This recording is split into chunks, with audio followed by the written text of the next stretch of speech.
Seminário 5, aula 2. Na última aula, a gente falou do modelo teórico do Jacques Lacan. Nesse seminário, ele vai estabelecer, então, esse grupo mínimo de 4 significantes. Ele vai dizer que isso é necessário para poder analisar, fazer uma análise linguística do inconsciente, né? Através desse grupo mínimo de 4 elementos. Então, um grupo estrutural. E aí, dentro desse grupo, rola uma coisa que o Lacan chama de ginástica, né? Então, por que ginástica, né? Rola movimentos ali dentro desse grupo. Tem vários significantes, 4, e aí esses significantes vão se combinando, vão se relacionando. Isso que o Lacan chama de ginástica. Bom, esse grupo mínimo, ele tem algumas características. Quais? Combinatória. Rola uma combinatória, né? E rola uma combinatória dentro desse grupo. E essa combinatória, essas várias relações possíveis através de mudanças de posições desses significantes, né? Essa possibilidade de combinatórias é que vão determinar efeitos de sentido, de posição de sujeito, né? Então, você tem um grupo, dentro desse grupo, várias possibilidades de combinações. Então, esse funcionamento do grupo mínimo de significantes mostra, então, como que o sentido ele é produzido. Esses vários sentidos. E aí a gente vai para o segundo ponto, que é a ambiguidade. Não existe um sentido fixo, mas diversos sentidos.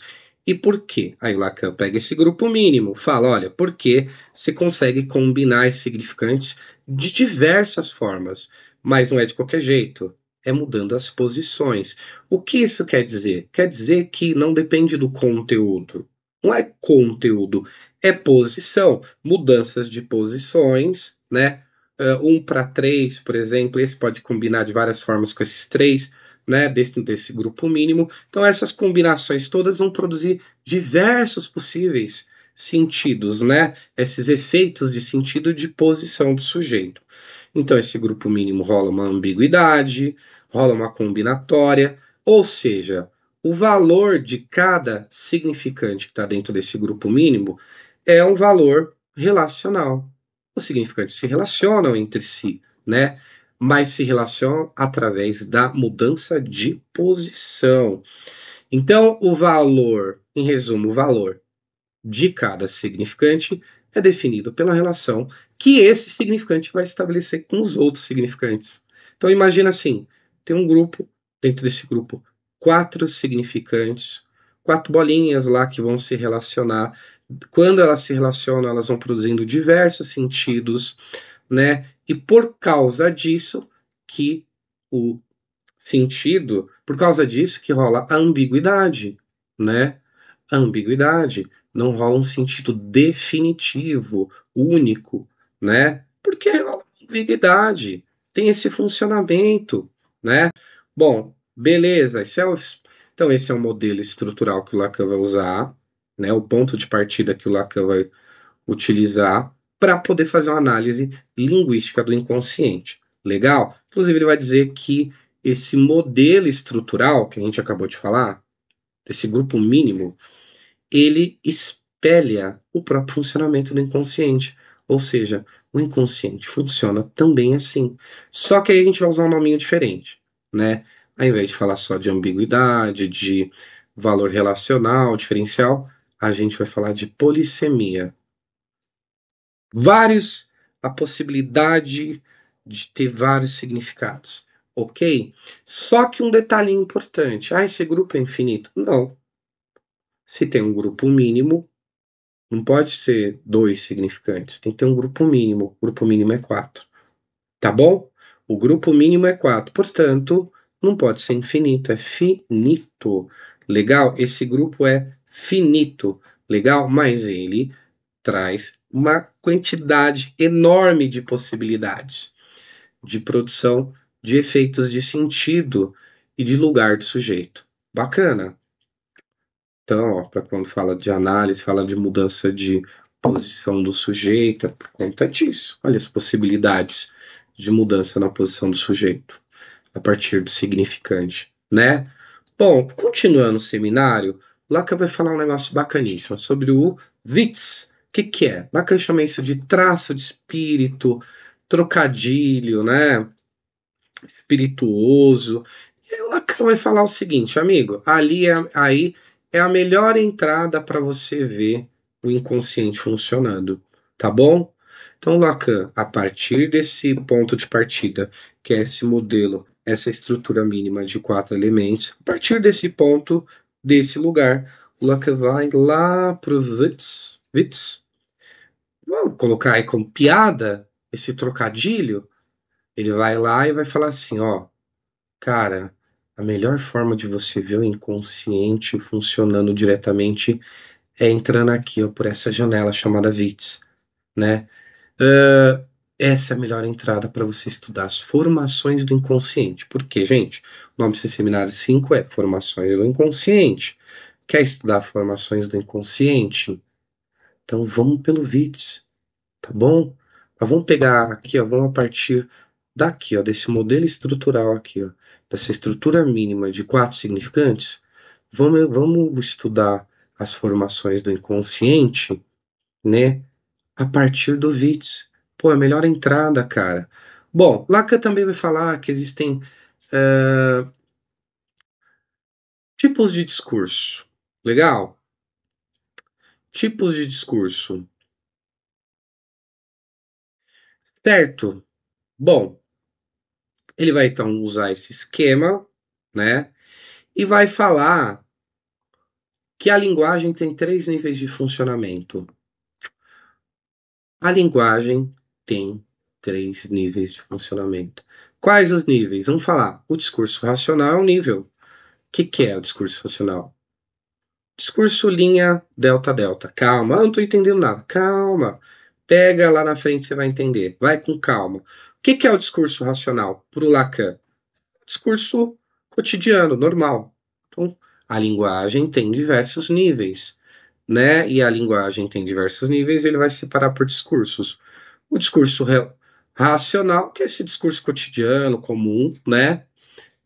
E é um discurso que segue um código social. Todos nós sabemos disso, né? Não é segredo, não é difícil. Tá bom? Então, esse nível do discurso racional é o nível do discurso cotidiano, normal, comum. Bom, qual a característica desse discurso racional?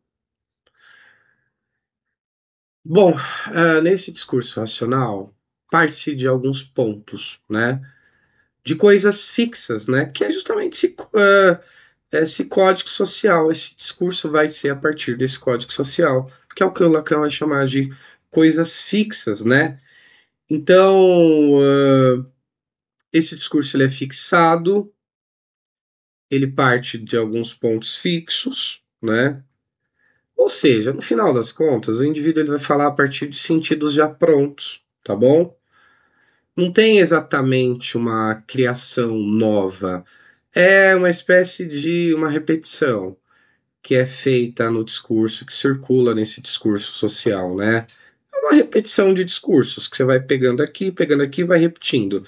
Não é necessariamente um, um discurso novo. Então, o que a gente tira desse discurso racional é que o significado é estável. Pronto. Então, nesse nível da linguagem, que a gente chamou de discurso, que o Lacan chama de discurso racional, tá? É um discurso sem a criação de coisas novas, que o significado é estável e são parte de sentidos já prontos. A galera vai lá e pum, pega. Já tá lá tudo incutido em você. Você já tem, às vezes você usa esses sentidos, acha às vezes que até uma coisa nova, sua, uma originalidade, não é, você está só reproduzindo. Então esse é o nível da linguagem nesse nível da linguagem, esse discurso cotidiano é o discurso racional. Bom, qual a característica, segundo Lacan, desse discurso racional, cotidiano? Ele é vazio, né? Certo? Ele é vazio. Não tem criação de sentido, o sentido já está lá pronto, né?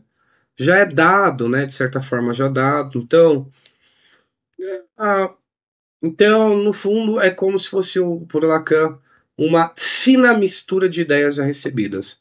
você já tem, tá pegando, tá misturando, o que você já tem, pronto, tá lá. A prateleira de ideias, de discursos já pronto, você tá pegando e tá combinando e misturando. Então, esse é o nível do discurso racional. É o discurso vazio, por quê? No sentido de que não tem nada novo, né? Então, nesse lugar de ideias, que lá que chama ideias finas e misturadas, de ideias recebidas de outras pessoas que você usa, é onde rola, então, o que ele chama de discurso vazio. É também o que ele chama esse discurso racional de um discurso mais concreto do sujeito individual. Então, é um discurso gravado, no final das contas, né? Como se fosse gravado. É uma fala automática, repetitiva, baseada em ideias prontas, né? No final das contas, o sujeito não diz nada de novo, tá bom? Outra característica do discurso, nesse nível do discurso racional, é o que ele chama de ronrono de repetição, né? O que, que é esse negócio? Esse discurso ele não atravessa, por Lacan, propriamente, a cadeia de significante, né? É uma repetição, é um moinho de palavras. Então, no final, o que, que ele quer dizer com moinho de palavras, né? Esse ronrono de repetições, que Lacan chama de ronrono de repetição no discurso racional, é, no final das contas, um discurso que vai girando, vai repetindo, nos mesmos conteúdos, vai girando essa grande roda, né? É como se fosse um grande barulho que é repetido, um barulho que já está gravado, você está pegando, está repetindo, e aí ele está querendo dizer que esse ronrono de significantes, né? Esse ronrono de repetição, esse discurso racional, é um discurso que não atravessa a estrutura do significante. Guarde, isso é importante. Que a gente vai entender, tá? Então, duas coisas que a gente está falando aqui, de um discurso racional, pronto, gravado, a ideia de gravado, prateleira, você pega, faz uma mistura, essa coisa que vai rodando e vai se repetindo, é o que o Lacan chama de barulho. E tem a questão do significante. Lembra que a gente falou da estrutura mínima de significante? O que Lacan está dizendo é que esse discurso repetitivo, racional, não vai atravessar a estrutura de significante. Por não atravessar, que não produz um novo sentido.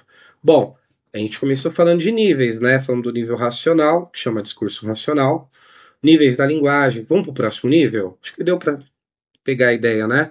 O próximo nível é um nível fonológico fonemático, o que o Lacan chama de material sonoro puro. Lacan vai chamar isso daí no seminário 5 de material sonoro puro.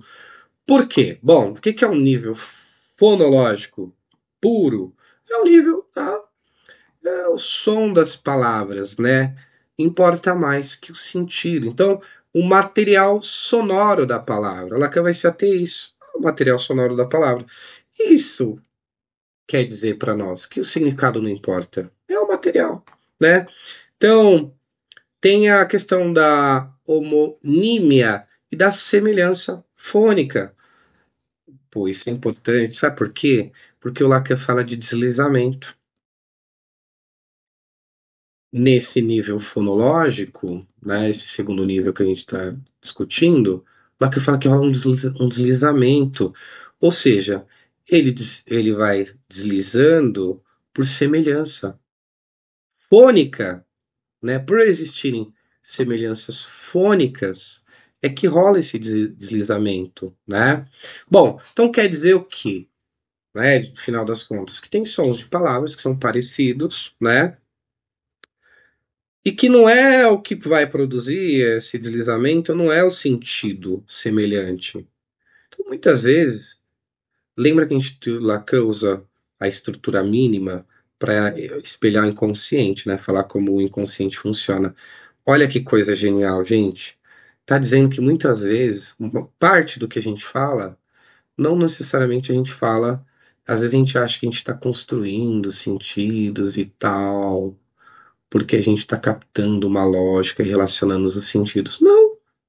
O inconsciente funciona por deslizamento fônico. Ou seja, ele vai buscar semelhanças fonéticas, né? Então ele pode captar e sugerir novas palavras por semelhança fônica. E essas palavras vêm para você. Vêm para você e você usa elas.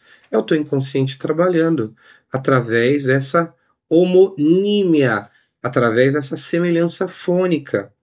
Então, resumindo, o que importa muitas vezes não é o conteúdo para o inconsciente, mas a semelhança fônica. E por existir semelhança fônica, vai existir um deslizamento dentro do seu inconsciente. Então, as palavras, quando fala que o inconsciente é estruturado por linguagem, que existe um deslizamento fônico, cara, significa que tem, ou cara, menina, ou quem quer que seja que está assistindo, o que significa é que as palavras vão deslizar e vão vir para você. E elas vão deslizar de maneira fônica, por semelhança fônica. Deslize. Então, nem tudo que você fala é porque você encontrou um sentido e tal. Então, o teu inconsciente está te sugerindo palavras. Sabe, às vezes vem uma palavra para você? Isso, tá? Lembrando que a gente está discutindo que o inconsciente está presente no discurso comum, né? Do cotidiano, né? Bom, então as palavras elas podem deslizar de uma para outra através desse sentido, dessa semelhança fônica, né? Que vão aparecer no som. Sabe quem nota muito isso? Músicos, viu?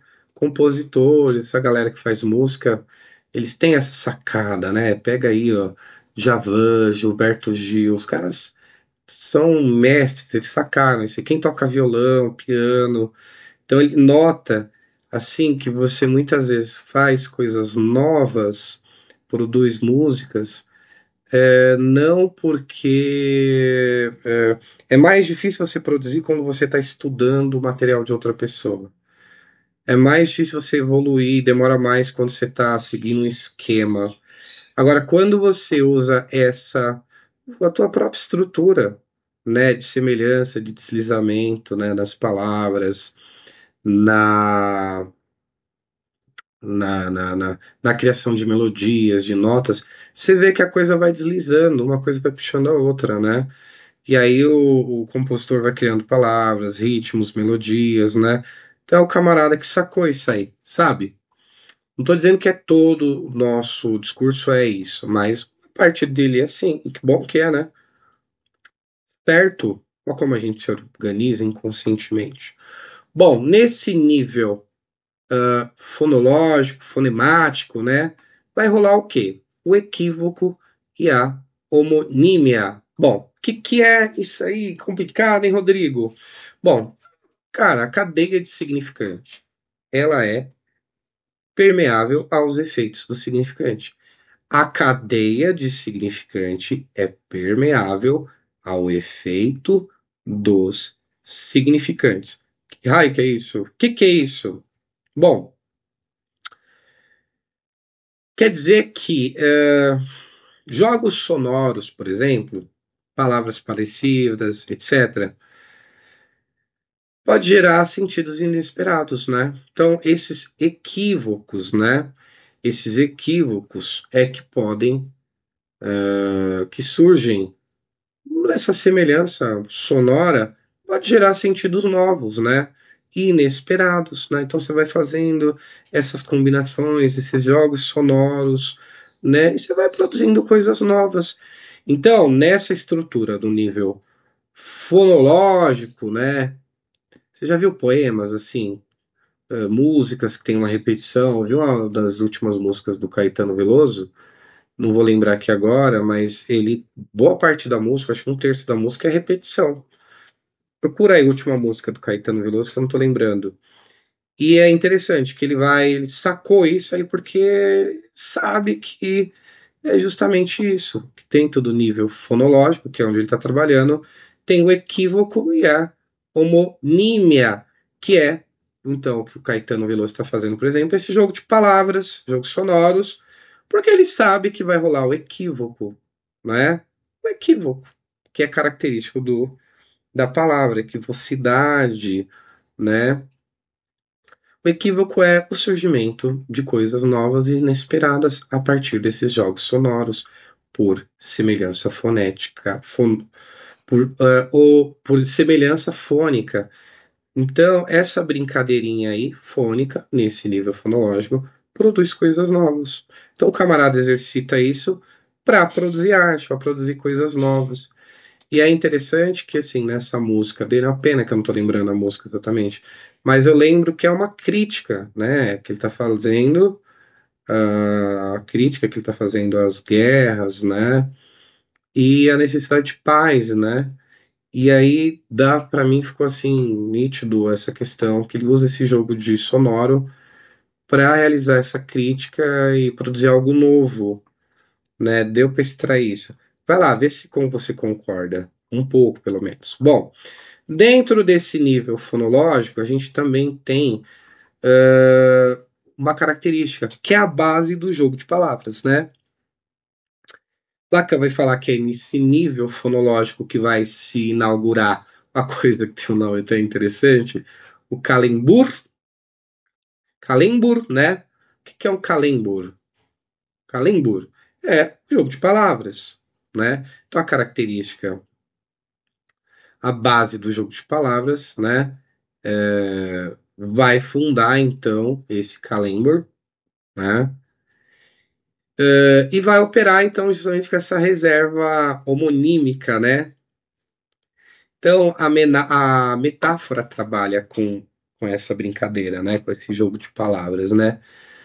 Resumindo, trocadilhos, metáforas, né?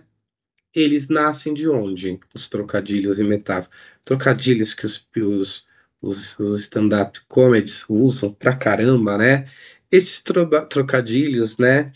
E metáforas que são usadas muito, vêm de um jogo de palavras. Fazendo um jogo de palavras, pega uma palavra aqui, usa sonoridade e tal. E aí é jogo de palavras entre sons parecidos, né? Então, o trocadilho e a metáfora vem, o calembur, né? É a base do jogo das palavras, né? O jogo das palavras vai operar nessa reserva homônica, né? Vai vir a partir desses sons parecidos, né? Entre as palavras. Mistura, pega esses sons parecidos entre as palavras, você consegue formar então trocadilhos e metáforas. Então, trocadilhos e metáforas têm uma base uh, fônica, fonológica, fonemática, tá bom? Guarda isso importante também, que é esse jogo que vai produzir então trocadilhos, metáforas, novos sentidos inesperados e tal. Bom, e aí tem um terceiro nível que a gente vai falar na próxima aula, ok? Obrigado por ficar até aqui. Um abraço. Tchau.